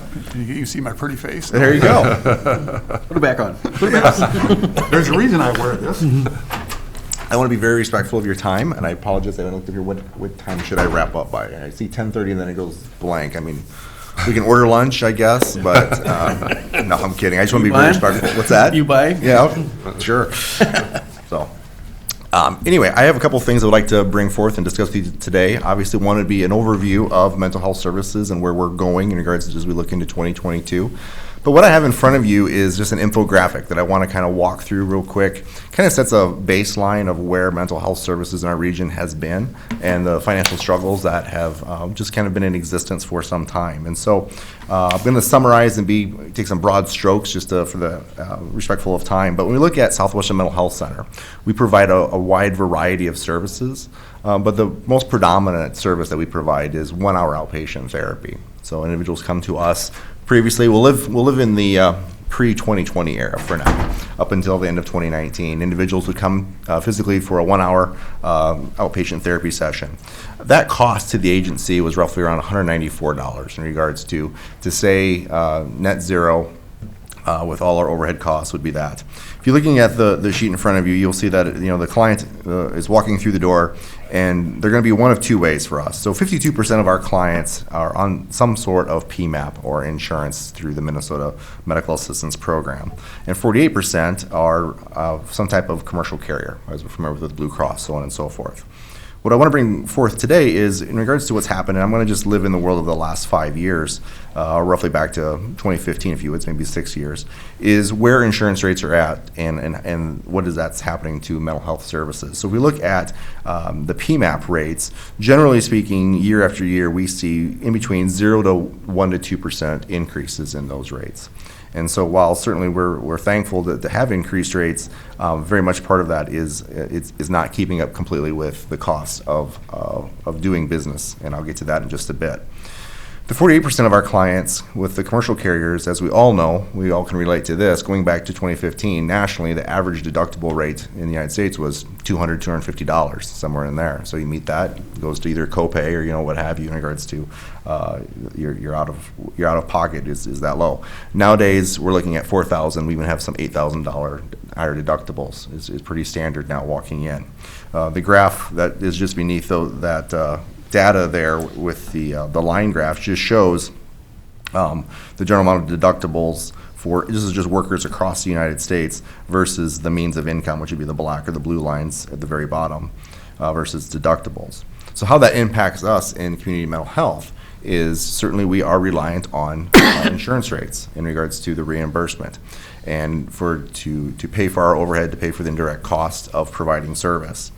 So if you're looking at the bottom of the page, our revenues. So our revenues from 2016 to 2020, we had a 3% increase over 5 years of revenue, not each year, but just 3% total over from 2016 to 2020. But just looking at employee comp alone in comparison, that was a 13% increase over those years. So unfortunately, you start to see this breaking away of expenses versus revenue in the agency. If we flip the page over, you will see our profit loss, and you can see categorically the effect of rising deductibles and the lowering of interest or of insurance rates to the organization.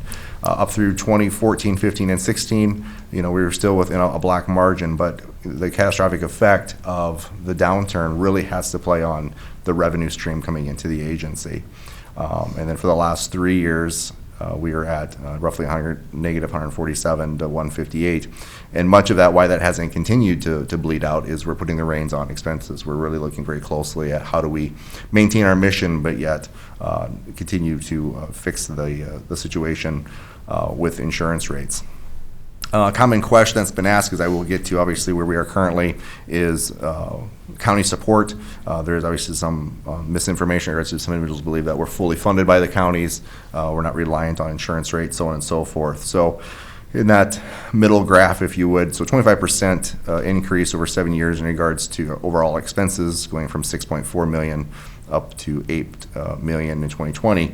But what we call our master grant county funding, between all 5 counties coming to us from like the Health and Human Services flowing through them, has been at a 3% steady increase from 1 million, roughly 950,000 up to 1.1 million, which certainly we're exceedingly thankful for. This is just stating the facts in regards to the revenue stream of the agency. And lastly on that page, if you look at, okay, so if we're gonna go from 0 to 8 million, how do we get it? Just simplifying it down, so 1 million we get from the master grant funding, 2 million we get from our counties or the 18 county consortium for our residential facility, also is the ERT, or our assertive community treatment team, or what we call our ACT team. But roughly 5 million comes from insurance revenue to be a net zero. So that's where you kind of keep flipping the page back and forth and saying that how much insurance rates is dependent on our mental health services. So that in play, for myself and many of our stakeholders, later today I meet with Senator Weber, what have you, talking about insurance rates. This is a key, how do we push this mission forward, how we work through DHS, how we work with our legislators to get that on the table. So, hopefully there's going to be good conversation on how to move that forward. But just holistically, prior to the pandemic, mental health services were struggling in regards to how do you financially stay solvent in an area where insurance rates are cutting back, whether it's on the PMAP side or you're looking at, which I think is even more catastrophic, is the higher deductibles. And it just goes to, again, I'm making a broad swath of clients. We serve 2,500 clients. So of 2,500 clients, 48% are on a commercial plan. But generally speaking, individuals that are seeking out services at community mental health center likely don't have $4,000, $8,000 in disposable income to put towards a deductible. They're looking to us saying, I need assistance. What can I minimally pay? Maybe not able to pay. And so unlike other medical providers that maybe have other means or have a different form of clientele that they're serving, generally speaking, our individuals are seeking out services that, they're dealing with a lower form of socioeconomic status to begin with. So they don't have those resources. So again, the likelihood of us getting that $4,000 deductible from an individual is fairly small. And I'll just end with this in regards to the finances. When we look at, going back to the front page, so it was a $194 service for a 1-hour session. If we do that once a week for an individual, well, 194 divided into $4,000 is 20 weeks. That means we're not going to see a dime from insurance until midway through the year. And of course, our heart and our mission is there to serve people. I'm just giving the math of it when we look at the revenue of it as how do we make this work, when in essence we're going to serve an individual a lot of times and we have no form of payment. So that's the challenges that mental health is brought forth prior to COVID. now I'll just kind of lay the foundation of where we're at and where we're going and how we're going to help fix this and meet the needs of our communities. There's been some good positive changes, and then there's obviously COVID has brought us some things that we didn't see coming. The biggest thing that COVID brought us outside of the pandemic and the sickness, and we all know the difficult aspects of that, was for 60 years, mental health services were done in person, just like this, or across the room. Somebody would help assist somebody else. When the pandemic first started, there was this new thing called, we'll just do this via telemed. Now, telemed has been used in the medical world for many, many years, and we actually use it for psychiatry services. But outpatient therapy, to receive a counselor, to receive a counseling session through this means was completely new. And so we had to turn on a dime in April and May of 2020 and do this for a little while. And then we kind of reverted back, and the insurance companies were the, kind of thumbs up. Yeah, we'll do it for a while. We'll probably go back. We always were living that, hey, someday this will end. Well, then we all know in November, December, and January of last year was the spike in our region. And that was transformative because for the first time in our agency history, not only did clients receive services via Zoom, but staff went home. We had to minimize the risk. Certainly we all were dealing with staff that had become in contact and were sick, either had family members, and so staff worked from home, provided telemed services for outpatient therapy via Zoom from the, I'll just say it, the comfort of their home to the comfort of the client's home, whether it was snowing out or what have you. And we're very thankful that in regards to the mission and whether we want to talk about the money and resources or just how our output really stayed relatively about the same. We were able to meet the community needs and worked well. As we all are aware, once we got into 2021, the dynamics of the workforce has changed. The first wave that we saw, and anecdotally, in which you can look up the great resignation going on in our nation and some of the things moving on, is when we said to either staff or clients, hey, you know what, the spike's over, we can go back to normal times. The first wave for us was kind of like that, working from home. That was kind of a good gig. My kids were sick or what have you, and how are we going to manage this? And also clients were saying, that worked well for me. And so unfortunately we saw a wave of staff say, you know what, I'm going to seek out a new type of lifestyle for myself. Maybe I'll pursue other companies or what have you. And up until July 1st of this year, we as an agency, we're still thinking, okay, well, insurance carriers will eventually, we're looking for the day. When are they going to say, all right, we're not going to approve telemed services anymore? But then truly a great blessing and a great curse all happened in the same moment, which was on July 1st, nearly all insurance companies said, you know what, this is the way it's going to be moving forward. We will just allow telemed services for the next 2 to 3 years. And once you do that, the Pandora's box is open. It's great news in regards to we can set our sights and know that we can serve our communities for that, mainly that modality that we need. The flip side of it was it opened up rural America to urban America. Because, and I'll just give an anecdotal survey for you. So when I got started, I came to the agency roughly 2 years ago, right before the pandemic hit, and meeting and greeting staff, and out of 9 out of 10 staff had the same answer. And I live right now in a town of 700 people, so I resonate with this. Hi, how are you? I'm Luke. What do you do? I love working here. I know I could make a lot more money someplace else, but I love rural America. I love living in fill in the blank city. My family's from here. I just really resonate with the town, the values and things. Awesome. Love having you at Southwestern Mental Health Center. Come July 1st of 2021, now my staff are getting phone calls from companies all over the United States saying, come work for me. You can do this out of the comfort of your home. Now the market has changed. Now my staff now they have options. I might live in rural America, but now I can have an income similar to those that live in Minneapolis.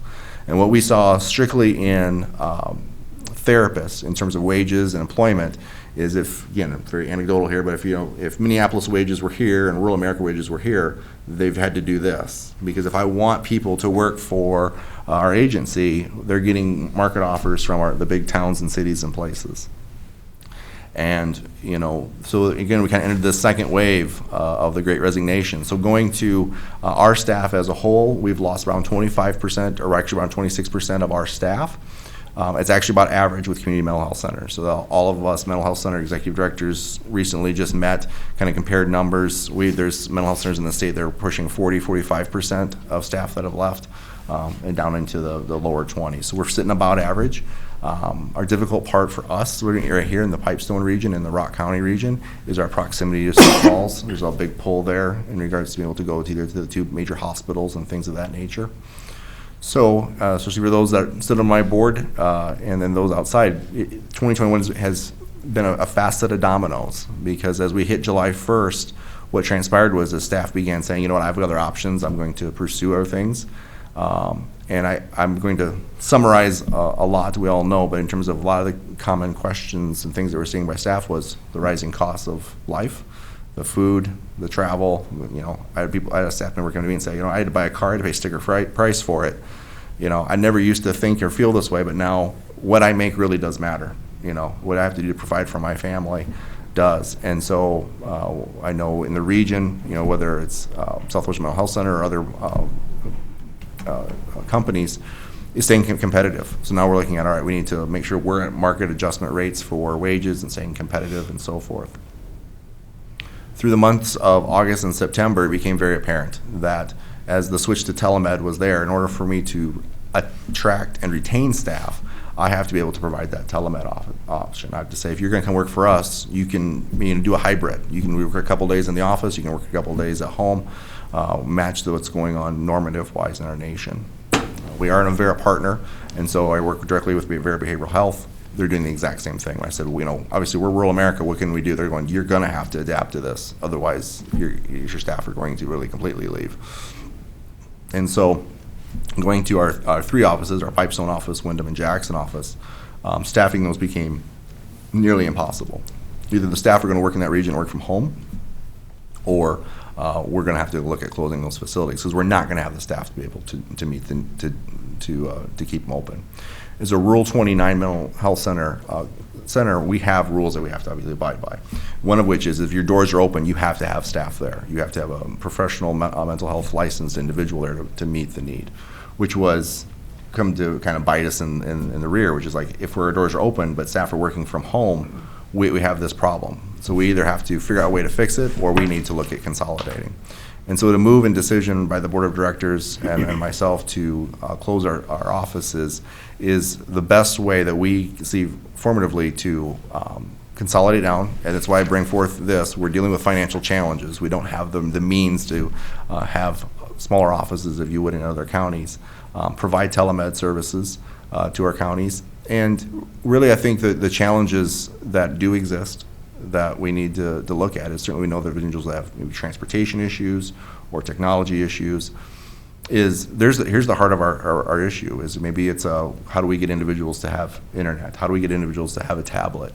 I say this very openly, but you know, we're at a time and a place in our country where certainly we have physical buildings and the importance of that. But if we're going to look at, I'll use Pipestone. We've talked about a building and the cost thereof to build a mental health center.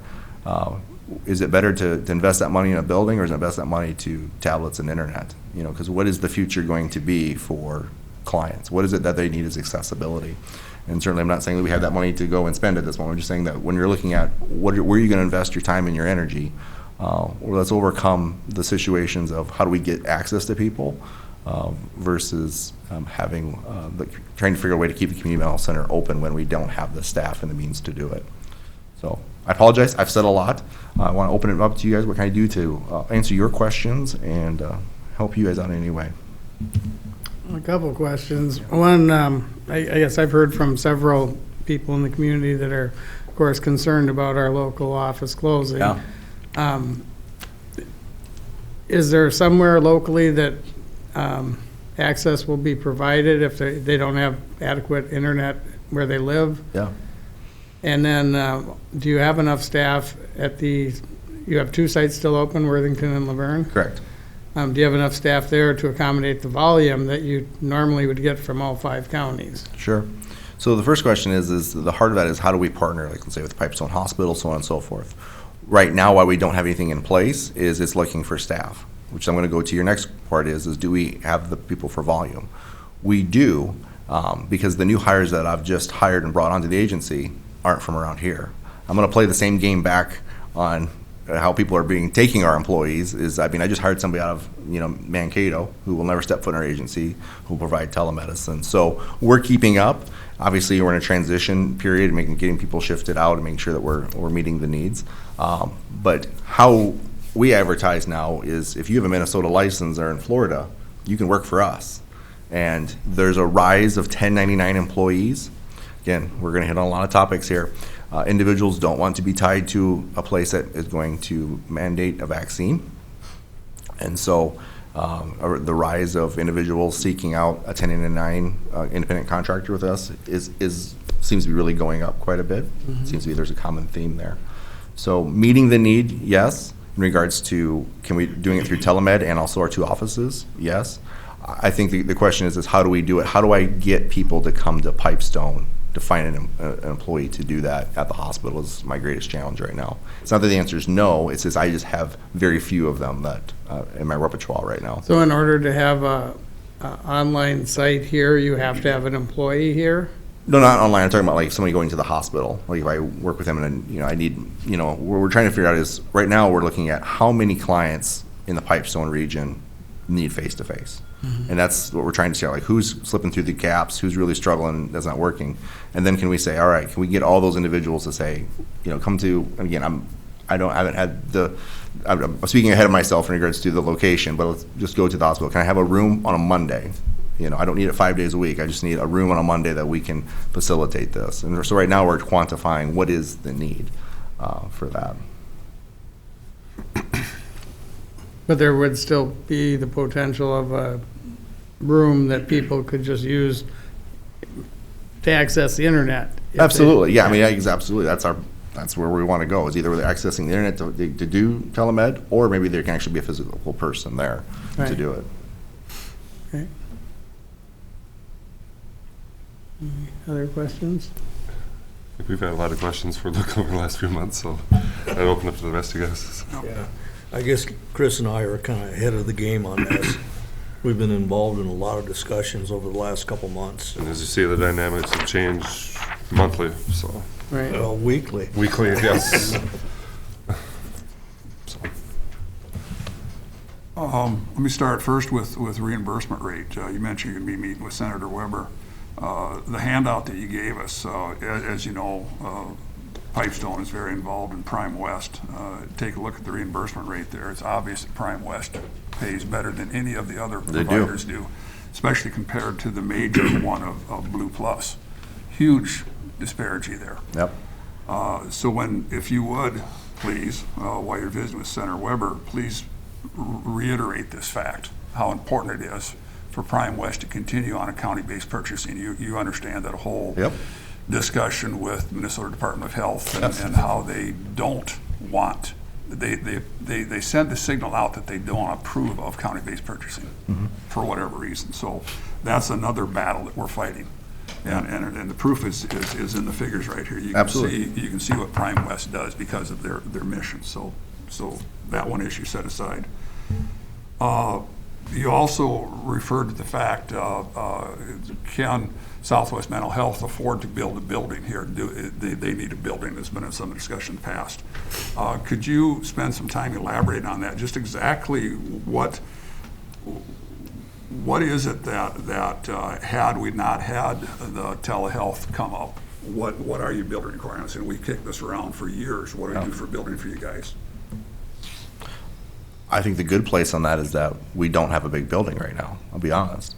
I was speaking with another CEO of a very large community mental health center. Again, looking at our numbers, we're about 8 million. This gentleman's around 25 million in cities. And he says, I have a problem because I got 15 million in buildings, and I got